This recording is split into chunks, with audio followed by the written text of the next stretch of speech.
SLOW BOAT to Cuba by Linus Wilson. Copyright 2016 Linus Wilson. All photographs are by Linus Wilson. Cover art and maps are by Linus Wilson.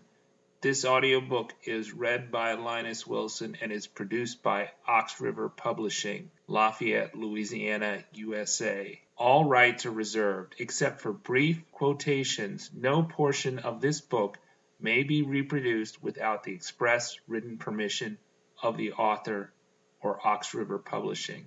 Ox River Publishing is a division of Vermilion Advisory Services. Acknowledgments. I want to thank my wife Jana Wilson for all her support and encouragement. Further, I am grateful for the free and reduced price gear provided by our generous sponsors. That gear included a 4-man Offshore Commander 2.0 life raft from Revere Survival, a 9-foot offshore Fiorentino para anchor, a 45-pound Mantis anchor, the Mantis chain grabber, and the Mantis anchor swivel. Thanks are due to the Slow Boat Sailing Podcast guests, whose good advice helped me prepare for this trip. Moreover, I'm grateful for all the good advice that I received from sailors on various forums and Facebook in preparation for this trip and while outfitting and repairing the slow boat. Author's note: the names of some people in the book have been altered to protect their privacy. Chapter 1. Why Cuba? Cuba was in the way. Open up a map or a chart, and any boat coming from Florida to the Gulf of Mexico has Cuba standing between it and the Panama Canal. If you want to head south and sail around the world by way of the Panama Canal as I did, you must work your way around Cuba. The most popular tactic for sailors from the Gulf Coast of the USA or Atlantic coast of North America is to head down the thorny path. The thorny path involves island hopping. That means slowly going east against the steady trades until you land in the Eastern Caribbean. Once there, instead of motoring and beating into the wind, you have a beam reach until you reach Trinidad and Tobago. After 2,500 nautical miles upwind from New Orleans, my home port, a boat will have to stop outside the hurricane zone. It will surely have taken 6 months or likely more to get there. Then the crew still has 1,000 nautical mile downwind sail across the whole length of the Caribbean Sea. On this downwind sail, the boat almost surely will have to sail through near gale or worse conditions past Colombia. There is a permanent Colombian low that often stretches from the Caribbean coast of Colombia to Jamaica that makes for a rough passage for most boats bound for the Panama Canal from the Eastern Caribbean. 3,500 nautical miles is a huge distance, especially when you are mostly tacking up wind on a boat that is lucky to make 3 knots dead into the wind. If all goes well, I would stop in the Eastern Caribbean after I'd circled 90% of the globe. Right now, I wanted to take the shorter path of about 1,500 nautical miles from New Orleans. That path went straight through Cuba. I did not have the luxury of time. I was sailing around the world part-time. My wife and I decided that we did not want to quit our jobs. Since I taught, I had summers off. I could sail during the summers, and my wife and my 5-year-old daughter could join me for part of the summer cruise. My wife worked a more typical schedule. She only had a few weeks of vacation per year. The earliest that I could sail was May. That was just 1 month before the start of hurricane season. I did not want to be living or sailing on a boat in the most dangerous part of the hurricane belt during the height of hurricane season. June is historically the least active month of hurricane season. My new insurance company, Lloyd's, required that I had to be out of the hurricane zone by July 1. Panama is outside the hurricane belt. That meant I had May and June to get to Panama. If you factor in weather windows and going upwind, bypassing Cuba was out of the question.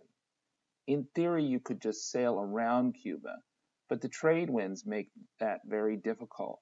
Tacking on the bay is very different than beating in 2 to 3 meters, 6 to 10-foot swells in the Caribbean Sea. Plus, the Yucatan current is stronger than the Gulf Stream, and it pushes a boat north at speeds of around 3 knots. Strong currents are prone to creating dangerous waves when wind opposes current. Thus, a fair wind in the Yucatan Channel west of Cuba would mean dangerous waves. If your boat's top speed is 6 knots like mine, sailing upwind in such a strong current is almost impossible. Being able to rest and refuel in Cuba would make sailing to Panama so much easier. We could use the barrier islands on Cuba's south coast to break up the trade winds and swells, much like sailors use the Intracoastal Waterway (ICW) on the eastern seaboard to make progress south to the Bahamas. The problem with the Cuba strategy was the half-century-old embargo. The Cuba embargo prevented American sailors and U.S.-flagged vessels from visiting Cuba. When Jana, Sophie, and I were sailing in the Bahamas during my sabbatical from teaching, the U.S. policy was changing on the executive level. These changes raised the prospect that I could legally sail to Cuba. This change upended 50-plus years of sailing orthodoxy, which said sailing the entire 1,000-mile east-west distance of the Caribbean Sea was the best way to sail to Panama. This orthodoxy was not brought about by good sailing directions, but in large part by the failed 50-year embargo that prevented U.S. sailors from visiting the largest island in the Caribbean Sea. We were prevented from sailing to the island that lay due north of the Panama Canal and due south of Florida. Sailing to the Eastern Caribbean is sailing east to go south. It makes no sense except in the prism of the Cuba embargo.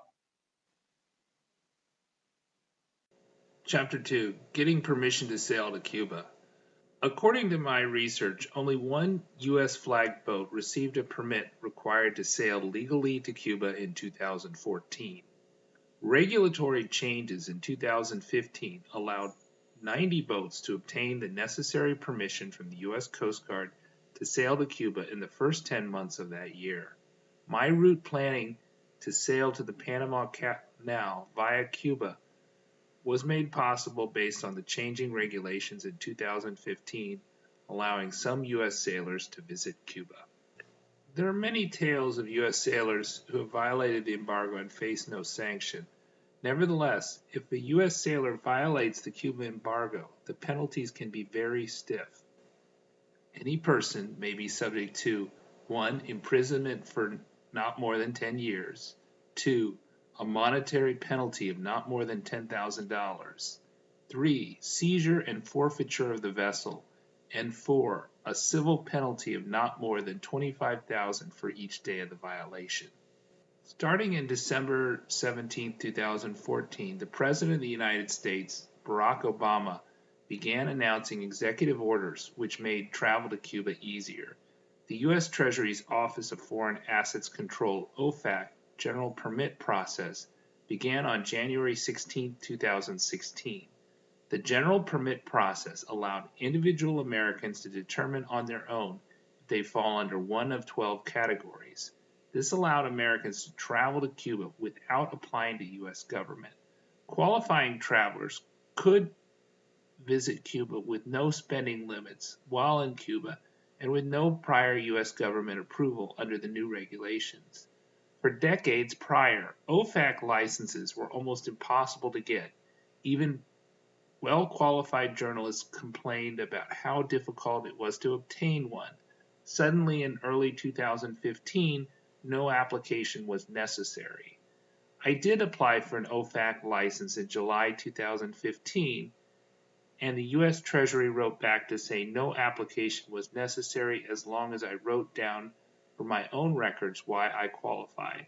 I traveled under the journalistic license based on my writing in books, magazines, and blogs. The 12 permissible categories of travelers were as follows. 1. Family visits. 2. Official business of the U.S. government, foreign governments, and certain intergovernmental organizations. 3. Journalistic activity. 4. Professional research and professional meetings. 5. Educational activities. 6. Religious activities. 7. Public performances, clinics, workshops, athletic and other competitions and exhibitions. 8. Support for the Cuban people. 9. Humanitarian projects. 10. Activities of private foundations or research or educational institutes. 11. Exportation, importation, or transmission of information or informational materials. 12. Certain authorized export transactions. Unfortunately, this was not enough. The boat needed an export license. I found from other sailors on Facebook that an export license for the boat could be obtained from the Commerce Department's Bureau of Industry and Security, BIS, and applied in August 2015. I made some errors in what was a complicated 2-page application. It only took about an hour to fill out. BIS also had telephone support that was helpful. The person who checked my application showed me my errors by electronic communication and told me to reapply with corrections. In early September 2015, I was granted a 1-year license to take my 31-foot island packet sailboat, the SLOW BOAT, to Cuba. A few days after I got the 1-year license on September 18, 2015, export license applications were not necessary for many U.S. boaters. As long as the visit was 14 days or less to Cuba, the boater did not have to apply to BIS. Boaters could obtain general licenses for themselves and their crew, OFAC approval, and for their boat, BIS approval, merely if they wrote down why they were in one of the 12 categories of travelers permitted by the embargo. Thought I was ready to legally sail for a few weeks. Unfortunately, I soon found out that one or more government approval was needed to legally sail to Cuba. 3 approvals were needed. The U.S. Treasury's Office of Foreign Assets Control and the Commerce's Bureau of Industry and Security, BIS, offer no application licenses. Still, one application is mandatory for all boaters. U.S. boaters have to apply for the Coast Guard permit CG 3300 form to legally sail to Cuba. I sent in my CG 3300 application, which is a simple 2-page form, on October 23, 2016. Rosa Garrison, who processes the Cuba permit applications for the USCG, called me a few days after I applied on October 27, 2016. Unlike the folks at OFAC and BIS, Ms. Garrison did not seem to have a good grasp on the regulations and was unable to answer the most basic questions. She asserted over the phone that I was going to visit under a temporary 14-day sojourn from the BIS. In fact, I applied and was granted a 1-year permit, for which I supplied a license number on CG 3300. She also asserted that you must return to the USA under OFAC general licenses. This is only true under temporary sojourns without a BIS application. One-way trips are permitted with BIS applications. Further, OFAC since September 2015 has circulated an FAQ that says there was no requirement that travelers to Cuba had to return directly to the United States. After my application languished for a few days, I submitted a Freedom of Information request, FOIA, on November 11, 2016. I requested the submission dates, decision dates, and the decisions accept or reject for all CG 3300 applications submitted between January 1, 2014 and November 1, 2015. I did not get a response to the FOIA until late January 2016. On November 20th, I got word that my application was rejected. I immediately disputed the grounds for rejection over email. I was not traveling under the 14-day rule as they asserted. I spoke to the captain who reviewed my rejected permit, Mark J. Fedor. He granted that they made an error not reading my BIS export license. Nevertheless, he insisted that I had to specify the names of my crew members on my reapplication. I had left the crew blank. He encouraged me to reapply. This meant I had to choose a crew member quickly. I had been interviewing dozens of crew members since July. All the trouble with the USCG permit made me risk-averse about selecting an American crew member. I would have to justify why that crew member qualified. I selected my first choice among the crew applicants who were not U.S. citizens. Stevie was a Canadian citizen and a backpacker who had lots of offshore experience in boats in the low 30-foot range. I really liked that he filmed himself living in a cave in the Bahamas for several weeks. Contango had to be a step up from the hot buggy cave. If he could tough out being a caveman, he was tough enough for life on a small boat. He was my first choice among that pool of applicants. Stevie quickly accepted. I resubmitted my application with Stevie as crew on November 24, 2015. Captain Fedor reconsidered and approved my Cuba application on November 30, 2015. It took me 4 months and 3 applications from 3 different federal agencies, OFAC, BIS, and USCG, to legally travel to Cuba. My BIS license took about a month, as did the USCG permit. I applied to OFAC even though I did not need to, which also delayed the process a month. Between the BIS approval and USCG application, I waited over a month before filling out the CG 3300. Half of the time, a CG 3300 application has a decision within 13 days. Based on my research, 10% of the cases, a decision is reached only after a month has passed. Some applications are approved the same day. One application took 143 days to process. Since March 2015, the acceptance rate was 95%. Prior to that, only 14% of applications were accepted. Based on the time until acceptance and the initial rejection, my experience was worse than the typical applicant in the sample. Nevertheless, I suspected that the USCG got very few applications for trips that did not start and end in the USA. There were 50 times more applicants, 100 applications, in the first 10 months of 2015 than in all of 2014, 2 applications. The changing regulations had a huge impact on the numbers of U.S. boaters seeking permission to sail to Cuba. Chapter 3. Outfitting the boat to sail around the world. Every boat part costs twice as much abroad. Shipping costs 3 times as much abroad and takes 10 times as long.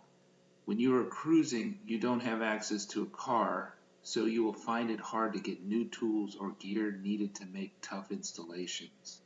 Living by those maxims, I was always ordering more boat parts and installing what I had in the 10 months leading up to departure. After our cruise of the Bahamas in 2015, in my book Slow Boat to the Bahamas, I became a great believer in spares. I developed big lists of spares. I got lots of engine spares such as filters, elements, pumps, alternators, starter, and injectors. I bought over 1,000 worth of spares and asked diesel engine mechanics on Facebook to suggest the most likely parts to fail and the most important parts to bring. I brought spare filters for the Honda outboards and generators. I had 2 of the Honda 2000i generators and 2 Honda 2 horsepower outboards. Duplication meant that it was unlikely that both generators or both outboards would be out of service. I replaced the hard-to-change Dahl fuel filter with a Raycor 500 MA, which was easy to change. I also installed a water alarm and gauge that tells how dirty the filter element was. I used an engine hour-based maintenance schedule to change the filters, but the alarms gave me peace of mind. Stevie told of how his last big offshore trip was marred by water in the engine. He and his skipper had transited the Panama Canal and were almost to the Galapagos when the skipper discovered water in the oil. Water can destroy the engine. They sailed without the engine all the way back to Panama City. Because of all the calms and adverse winds, they were at their breaking point by the time they made it to the Balboa Yacht Club in Panama City. Mechanics were able to fix the problem by doing several oil changes. Unfortunately, after that ordeal, the skipper gave up on sailing the South Pacific and returned the boat back to his home in Florida. I was determined not to suffer that same fate. Nigel Calder writes that water in the engine is a very common problem that strikes sailboats on their first offshore passage in his marine diesel engines. Water can get in the fuel and the engine block from the vents, the exhaust, or the raw water intake. I moved the fuel tank vent high on the starboard aft side of the boat to the starboard top of the cockpit. I could imagine the rail down, but standing water higher than the top of the cockpit seemed unlikely.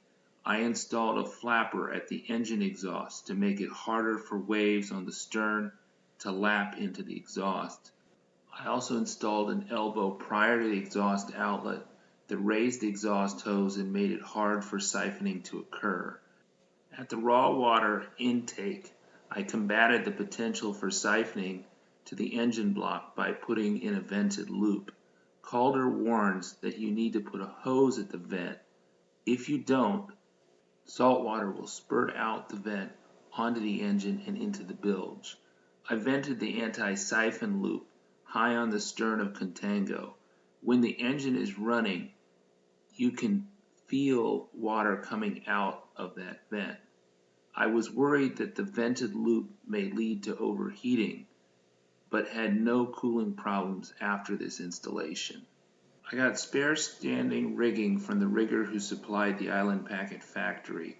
Instead of replacing the rig and having no spare, I kept the rig and took along the factory-fitted rig as a spare.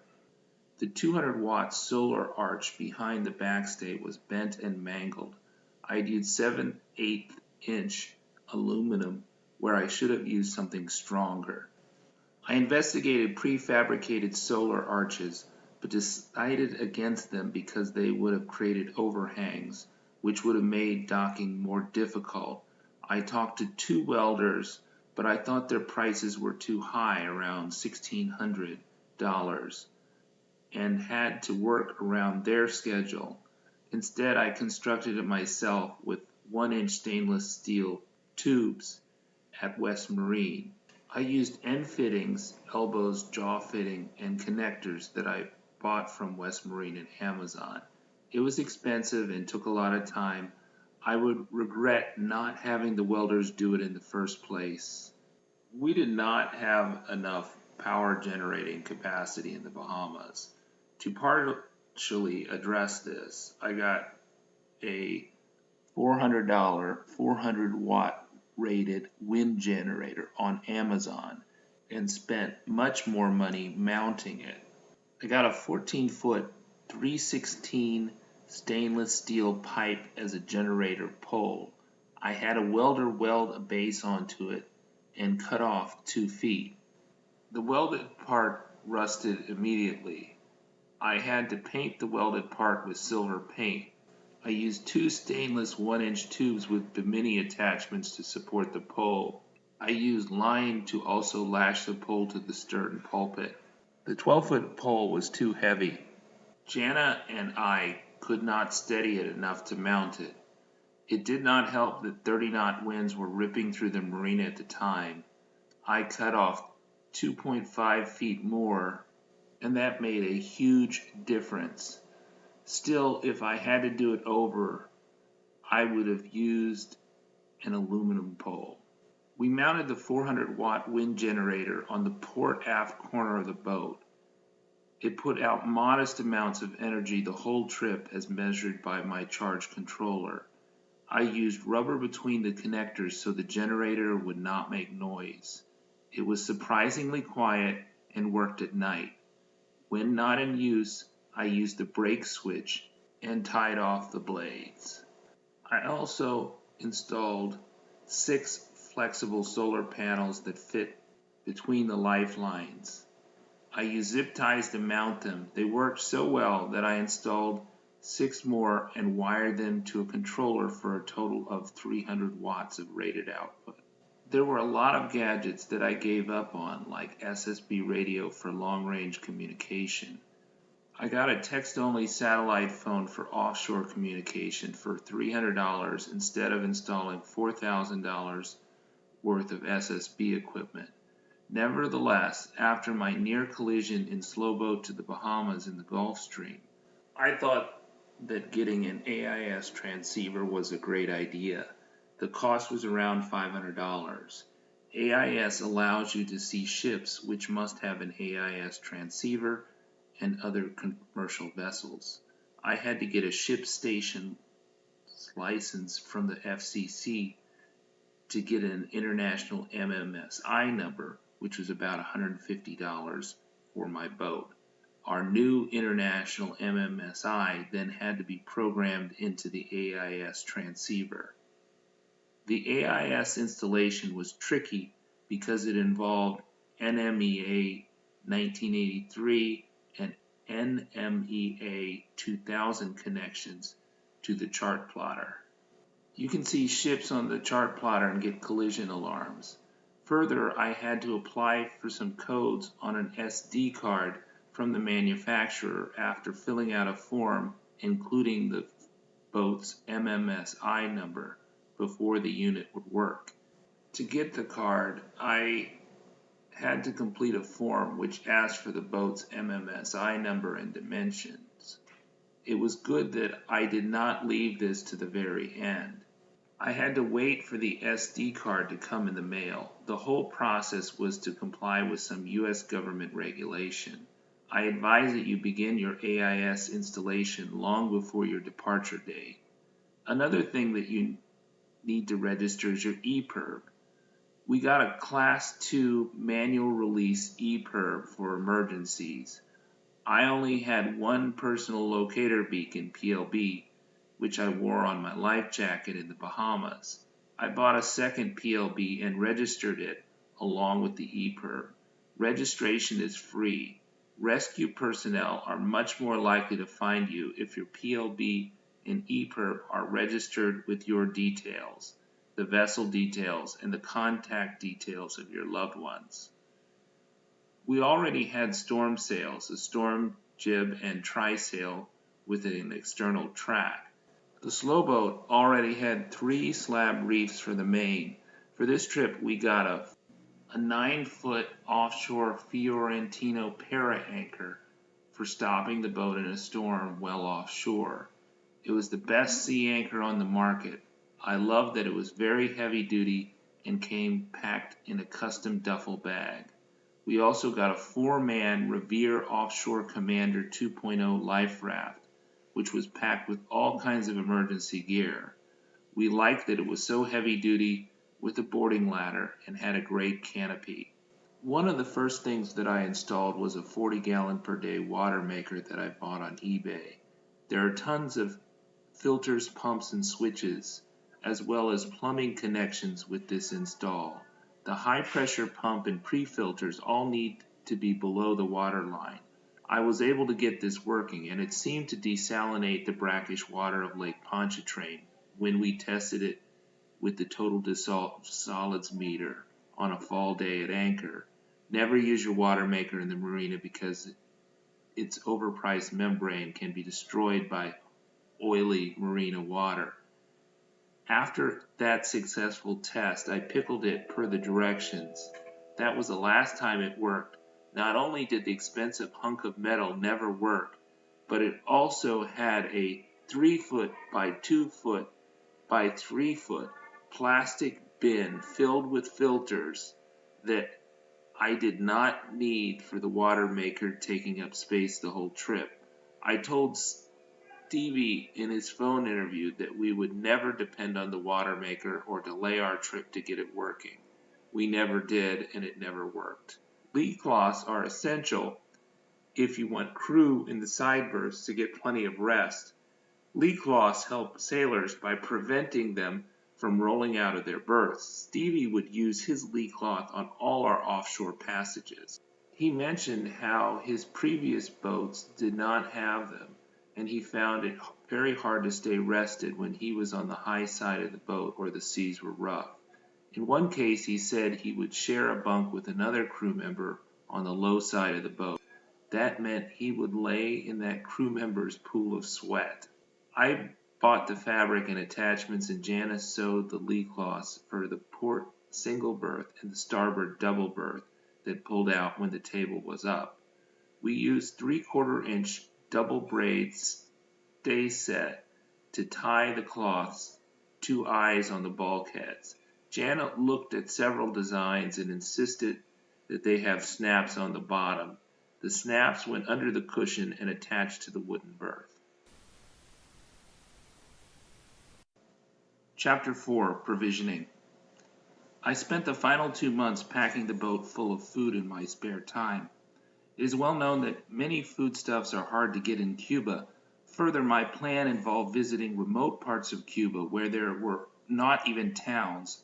My first and last ports were marinas in the middle of nowhere, Cabo San Antonio and Cayo Largo. Havana was on the wrong side of the island to get to Panama, and a stop surely would have put us miles out of the way and weeks behind schedule to beat our July 1st deadline to land in Panama. Finally, grocery shopping while cruising is time-consuming and hard because you often don't have ready access to a car. I brought too little food in our 2015 cruise of the Bahamas, and we went hungry at times and paid exorbitant prices when we could find any store. I went grocery shopping 6 times at 6 different grocery stores. Each time I filled the cart entirely full. I only bought the food to be refrigerated on my last 2 trips. I broke with my tradition of cleaning the refrigerator out and turning off the power when I left the boat on the last weekend prior to our Friday, April 29th departure date.